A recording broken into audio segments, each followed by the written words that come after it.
DPR RI ke Provinsi Lampung dalam rangka persiapan pembelajaran tatap muka dan implementasi bantuan sosial di masa pandemi COVID-19 di Mahan Agung, Rumah Dinas Gubernur Lampung pada Kamis 30 September 2021. Menurutnya, saat ini pemerintah Provinsi Lampung dan segenap pihak terkait akan terus bersinergi guna mengoptimalkan penanganan Lampung. Penurunan angka COVID-19 di Lampung juga berkat dari diterbitkannya Peraturan Gubernur Nomor 45 Tahun 2020 yang kemudian ditingkatkan menjadi Peraturan Daerah Nomor 3 Tahun 2020. Serta peran dari Satgas COVID-19 dalam hal pendisiplinan mulai dari TNI, Polri, Satpol PP, dan Satgas COVID-19. Sehingga kesadaran dari masyarakat terus meningkat atas pandemi COVID-19. Arinal mengatakan bahwa ada beberapa inisial F dan AM diamankan dengan membawa ganja. Transaksi dikendalikan oleh napi lapas Kalianda berinisial HP dan IS.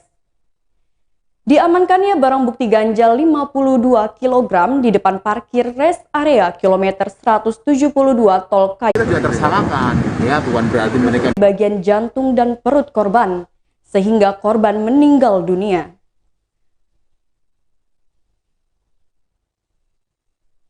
AKP Edi Korinas saat expose di Mapolres pada Kamis 30 September 2021 menjelaskan aksi pembunuhan itu dilakukan pelaku HS dengan menggunakan satu bilah senjata tajam jenis badik.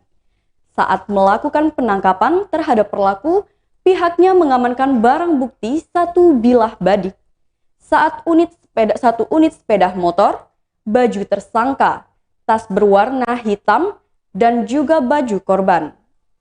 Edi menegaskan pelaku HS dikenai pasal 340 atau 338 dengan ancaman hukuman 2 Polres Lampung Tengah dibantu Polda Lampung berhasil menangkap pelaku pembunuhan berinisial HS yang merupakan warga Terbanggi Besar.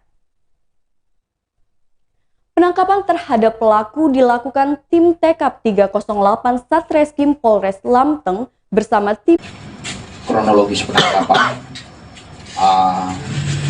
hasil daripada beberapa bahan keterangan yang kami ambil, yang kami peroleh, hingga kami simpulkan bahwa tersangka adalah saudara Hasan bin Husin. Hingga pada malam atau dini hari sekitar jam 1.30 kita melakukan upaya paksa penangkapan saudara Hasan bin Husin di Kampung Terbanggi Besar, tidak jauh yang digunakan oleh.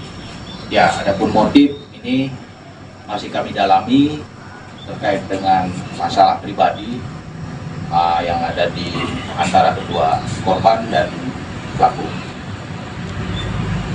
Kalau untuk motivasinya sendiri, apakah ada faktor akselerasi atau terbawa pelaku juga? Ada lagi yang lain? Silakan. Dari keterangan pelaku dan kronologis kejadian sebenarnya. Kronologis kejadian.